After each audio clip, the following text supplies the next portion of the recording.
Hello, everybody. Welcome to the Patriot Show. I'm your host, Anthony Stephen Malone. We have a special guest with us today on the show, Bradley Phillips CDG, HRD. Bradley's a friend. Hello, Bradley. How are you doing?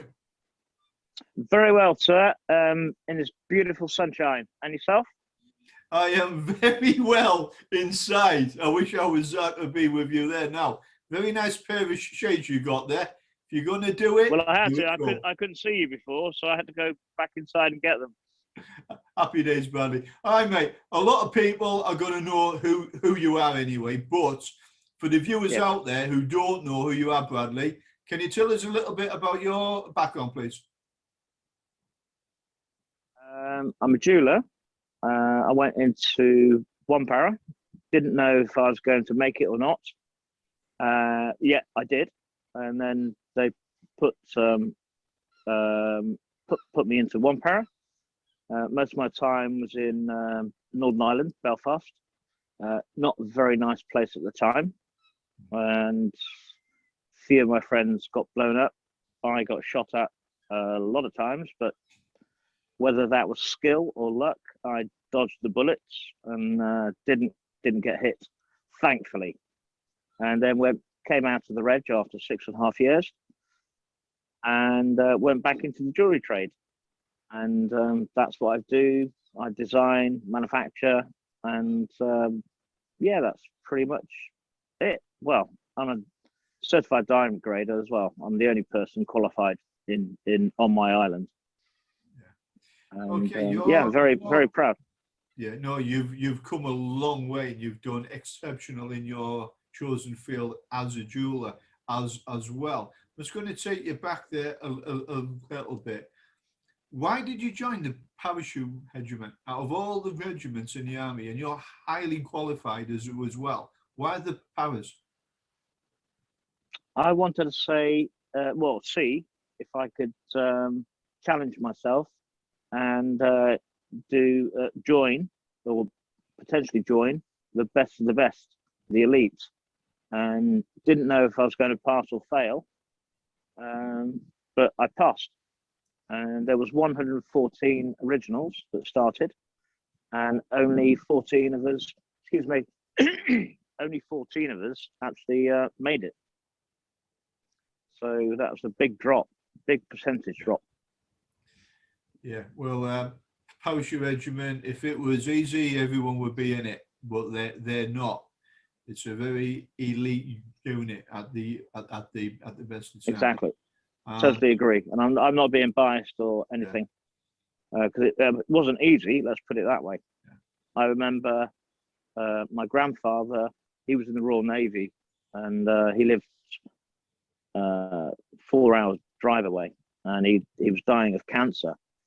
And so anyway, so we went to go and see my grandfather, my granddad, sorry, and so I was the last person in line to see him because we knew he was dying, and he'd lost so much weight and had big fat knees because of the cancer.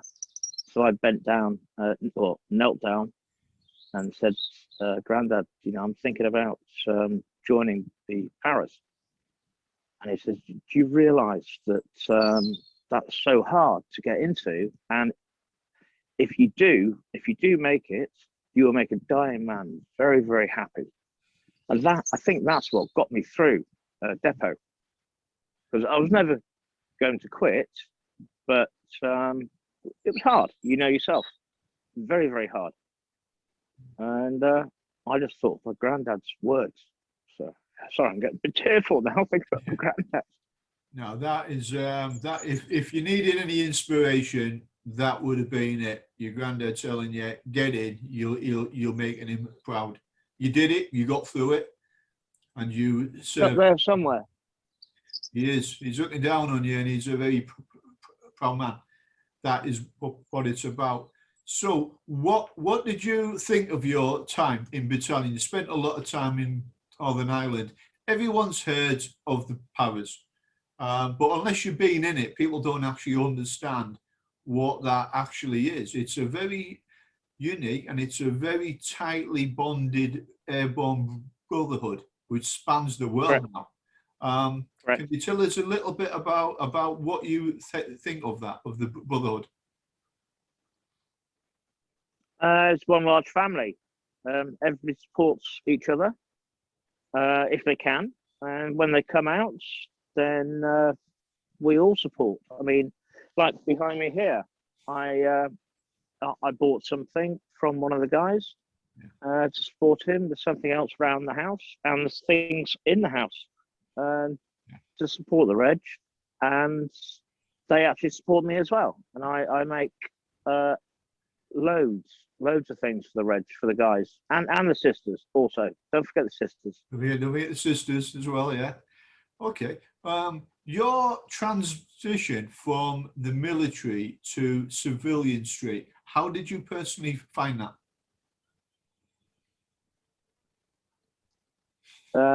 Not difficult at all, really, because I had a trade to go back into, and I was in and out of London a lot, and then going around Europe, obviously years ago when you could travel, in Antwerp a lot, and it just kept me busy. So, but when people haven't got a trade, it's probably quite difficult for them to get back into normal life.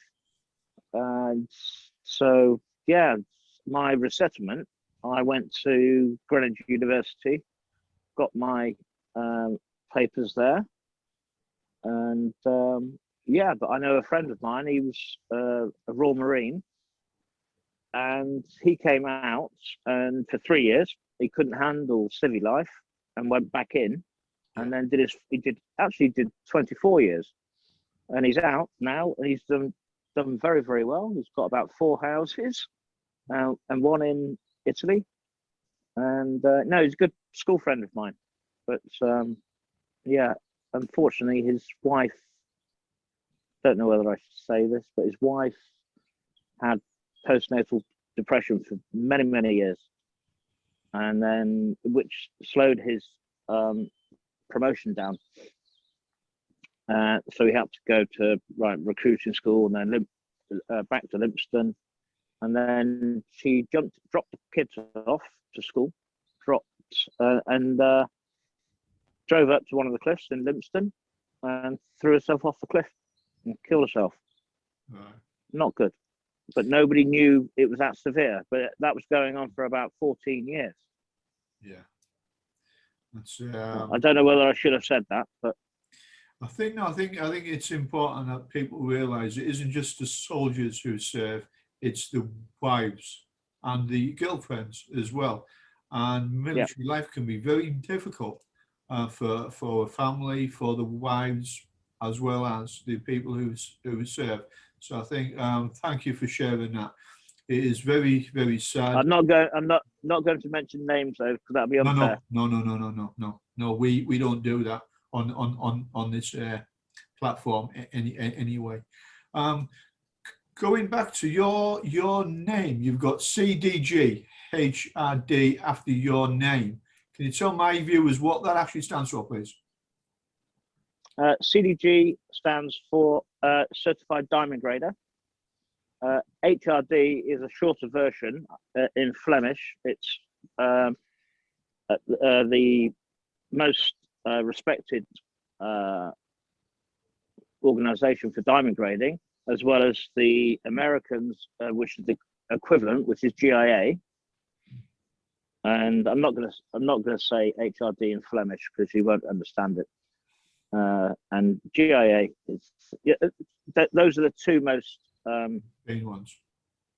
Yeah, the authority of diamond grading, and I'm qualified with HRD.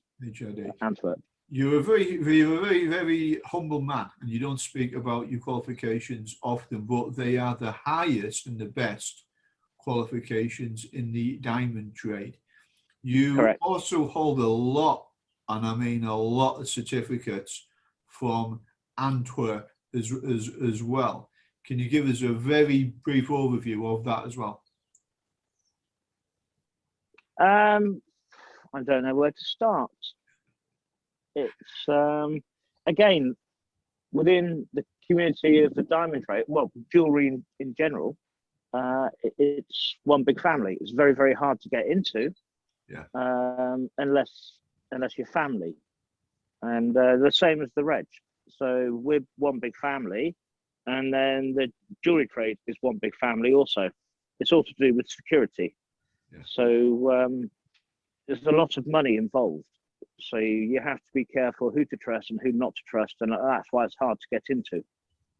Okay.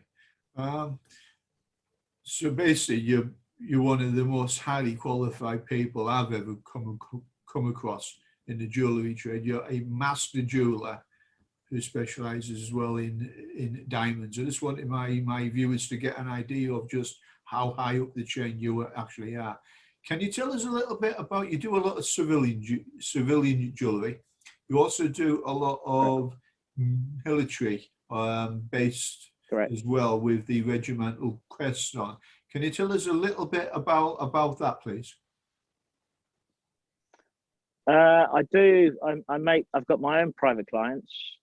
People also contact me online, worldwide. I ship out all over the world, and I also obviously I make for the Reg and other regiments as well. That keeps me busy, and I also made cufflinks in 2012 for Prince Charles, and he displays my cufflinks all around the world, which I'm very, very proud of. I had a royal letter come back within a few days, and it's all mounted on the wall inside the house. Yeah. And also I did another one, and it's in the Royal British Legion on the islands, where it had to go to committee, and they passed it straight away. And I went there when we were allowed to go in, because obviously with COVID you can't go anywhere. It was all mounted on the wall with myself, Prince Charles, and the letter. Well, it's a copy of the letter, and everything else is in the safe. The originals.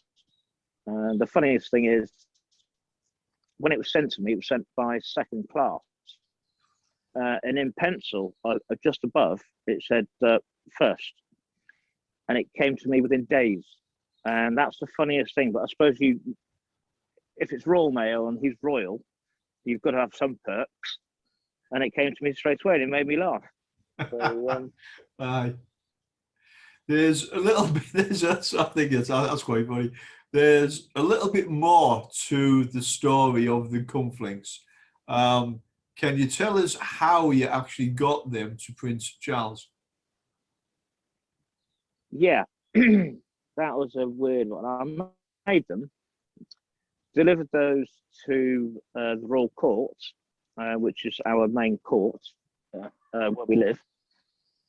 And on the morning of the visit, they got returned back to the shop by one of the ushers to say, "I'm sorry,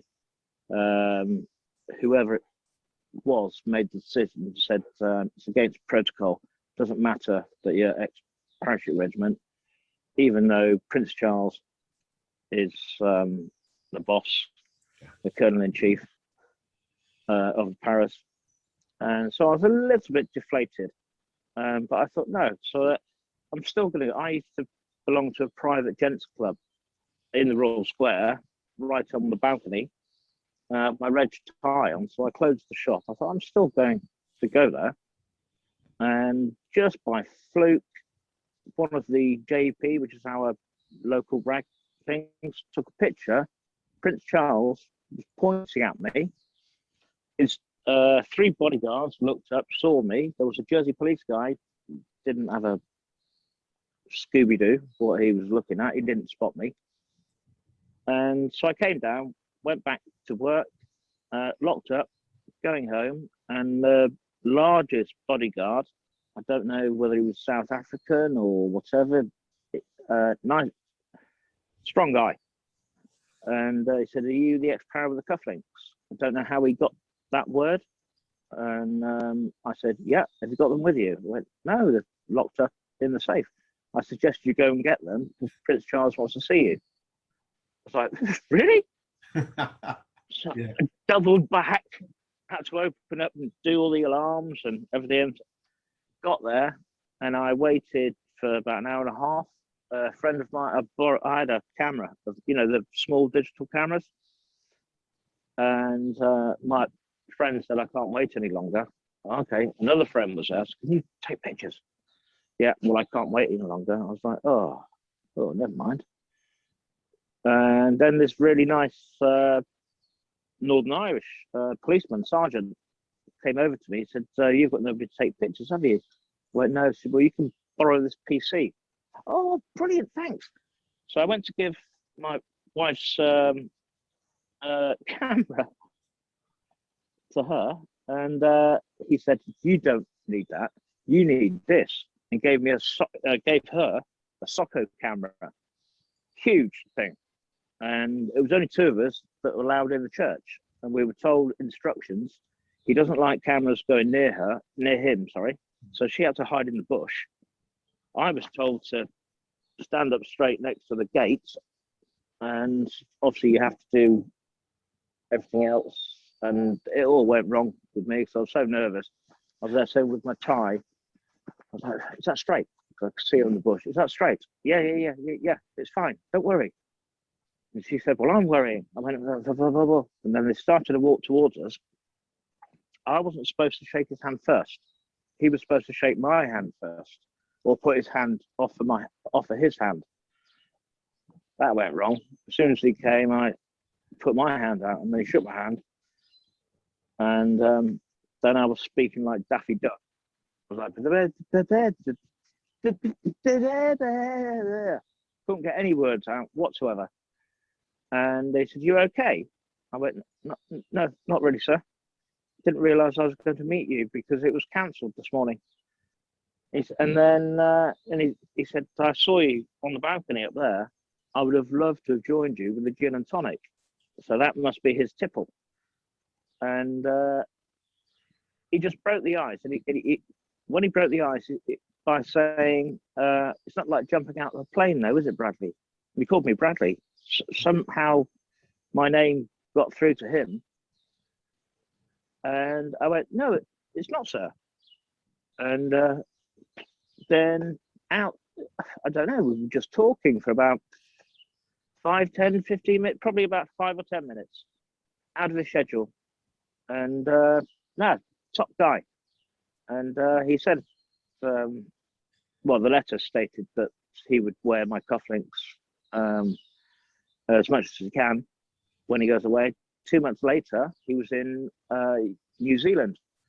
They sent a picture with him like that, and you could see my cufflinks on him. And there was somewhere else, some presentation. There's loads. So he's a man of his word.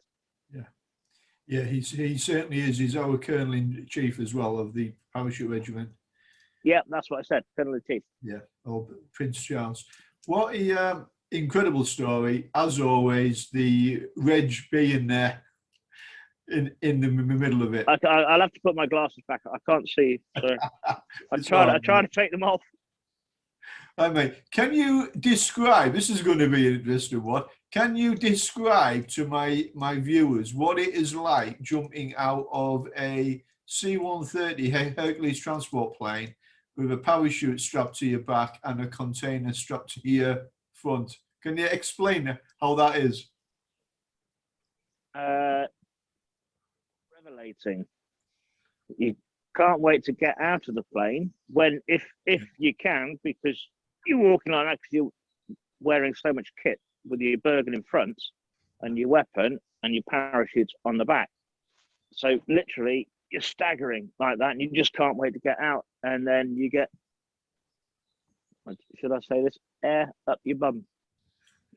And but when you do it without your Bergen, we call it Hollywood style. So you don't have all the weight, you just jump straight out. Yeah. And we had to test when I was in Brecon at training staff. We had to test, I can't remember the plane, it was like an MFO box with wings, jumping out the back to save money on the balloon. Remember in Depot, in Bryce Norton? Yeah. It used to cost them something like, at the time, this is what, 30 years ago, I think I was told about £2,000 just to inflate it. And then you've got the RAF guys that didn't go into quarters, they were put into hotels when we used to have to slum it. Yeah. And so that was the whole idea. I can't remember the plane. It was so funny. My CSM, he was over 6 foot tall, he was in front of me. I had a guy behind me. We're all jumping out. He bashed his head. We were all wearing helmets. Bashed his head, and I actually had to duck as well. I'm 5'10", but I had to duck. I was laughing so much, I got in the twists, and I had to kick myself out the twist. By the time I got down, well, I was laughing so much, and I landed safe. Well, I could see the safety vehicle. They were going that way, and I thought, no, I might as well go that way, because that's where we've got to go. So I went and took a shortcut and landed by the safety vehicle, and I was still laughing. Yeah. And they had to bring up all their rigs and run back and up, which I didn't have to do because I took a shortcut. Yeah, straight up. What but it's nothing like skydiving. Skydiving is just fantastic. That is just, I don't know whether you've done that before. No. It is brilliant. I would totally recommend it. If you don't fancy it to do, I mean, I'm a qualified skydiver, but if you don't fancy it, go for a tandem. And so you're strapped to somebody on the front, and they'll take control, and they'll stay up longer than what I will. So then you can take photos and everything else. And yeah, it's so exhilarating. It is just, skydiving is the best one. Okay. That's my opinion. That's your opinion. I'm just going to take you back there a little bit. You're of the age. You're one of the old school guys now. Your first jump, was that out of a balloon? Yeah, 800 feet.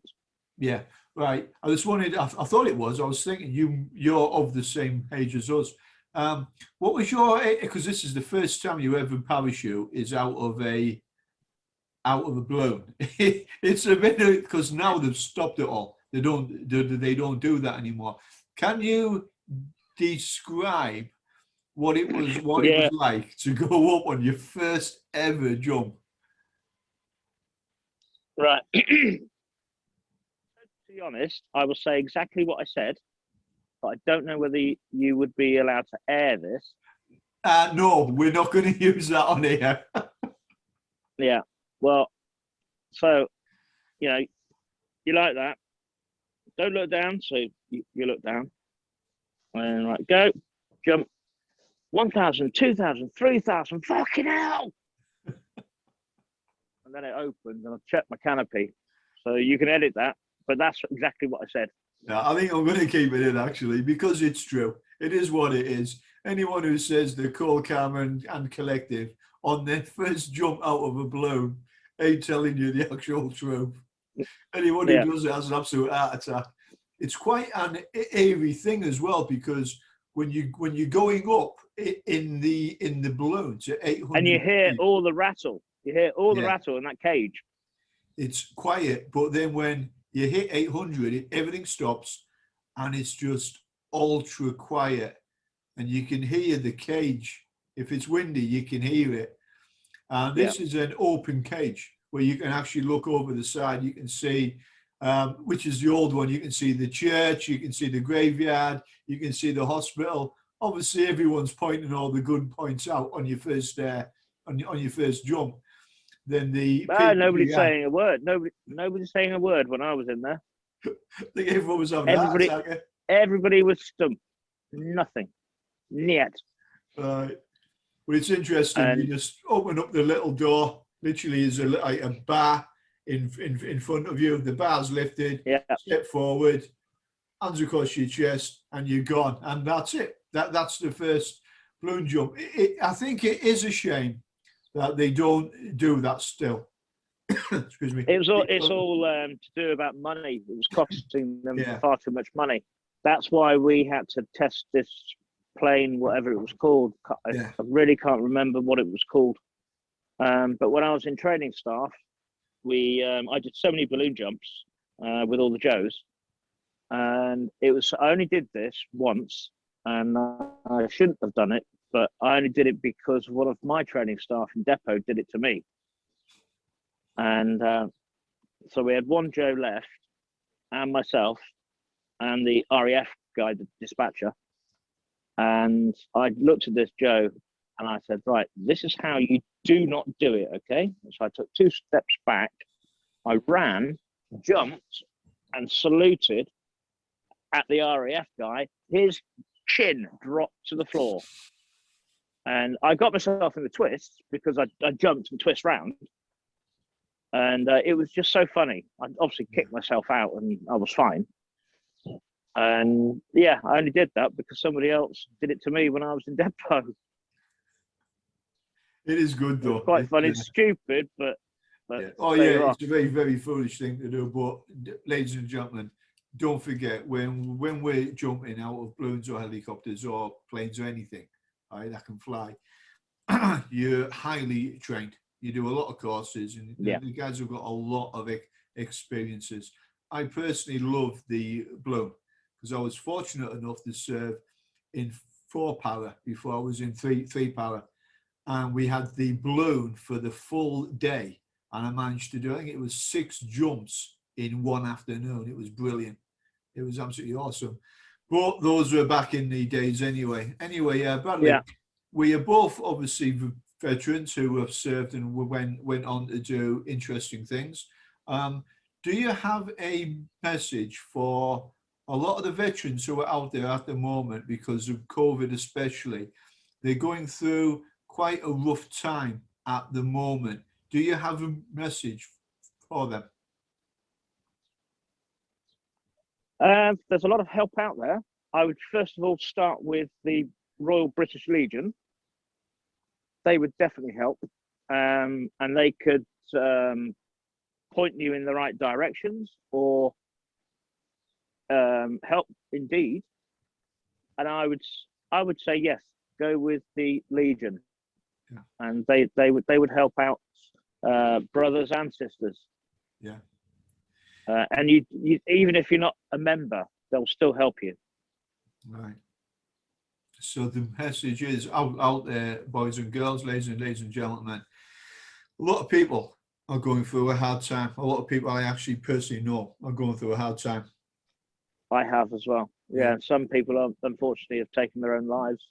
Yeah, we have lost a lot of brothers over the past year and a half. A lot of the guys that went down. Always remember, this is important. You're not alone. All right. Reach out to an organisation, a charity, or don't feel embarrassed. That's what the thing is. People feel embarrassed not to ask for help. Yeah. Which is the wrong thing. If you need the help, then just go for it and ask for help. Yeah. Very you know, it can be confidential. You know, it's fine. So just reach out and ask for help if you need it, if you think you need it, and don't take your own life. All of us have been in dark places. We've been I've been through a hard time in the past. Bradley has as well. You're not alone out there, okay, boys and girls. Reach out to other veterans who you know, organisations. All right, a problem shared is a problem halved. The other thing, and I want people to take notice of this one, don't stay cooped up in your house or your flat. Get your boots on, get your trainers on, get your jacket on. Go for a walk in the local park, in the countryside if you can. Get out every day, and if it's only for half an hour or an hour, you'll feel a lot better for it as well, okay? Get yourselves out. Breathe in the fresh air. Exactly. The weather's starting to turn a little bit better now in the United Kingdom and across the United States as well. Okay, so get yourselves out, get some fresh air and enjoy it. My telephone's on 24 hours a day, as is all my social media apps, or someone else will answer if I'm not in the country at the time. So we are here all the time. If anyone wants to have a chat, it's always an option. I am not a counsellor. I am not qualified. I'm not saying I am. I'm just saying if there's an airborne brother out there, which a few have done in the past week, they rang me 2 or 3 o'clock in the morning, they wanted a chat. It's not a problem. Okay? Reach out anytime. Okay? Okay, ladies and gentlemen. Bradley, I'm going to close the interview down now. Thank you so much for coming on the show as well. It's been a pleasure having you on. Would you like to say anything else to me viewers? Yeah. So if you ever need anything, please contact me on Jersey at on-linejewellery.com. That's jewellery spelled the English way, not the American way. And please stay safe and look after yourselves, everybody. And I look forward to listening to all comments. Awesome. Thank you very much, Bradley. I hope everyone enjoyed the special introduction to this interview, which featured a lot of Bradley's jewellery and his work. And if you stay tuned, you're going to see some more of it at the end of the interview as well. Okay, everybody. And I just might go down to the beach. I'm about 10 minutes walk from the beach. Yeah. Okay. I'm sorry. I'm gloating on that one. People are going to love you for that one, mate. I tell you. I hope when I watch this, it isn't raining in the United Kingdom. That's all I'm going to say, mate. Or the only mail you're going to be getting is quite sarcastic. Okay, mate. Well, I'm going to have to go and put my shorts on now because I'm a bit warm. Right, if you stay on the line, I'm just going to close it down. My boys and girls, ladies and gentlemen, thank you for watching the Patriot Show. It's been educational. It's been entertaining as well. Thank you for watching. Stay tuned. Speak to you after. Stay safe as well. Bye-bye. Stay safe, everybody.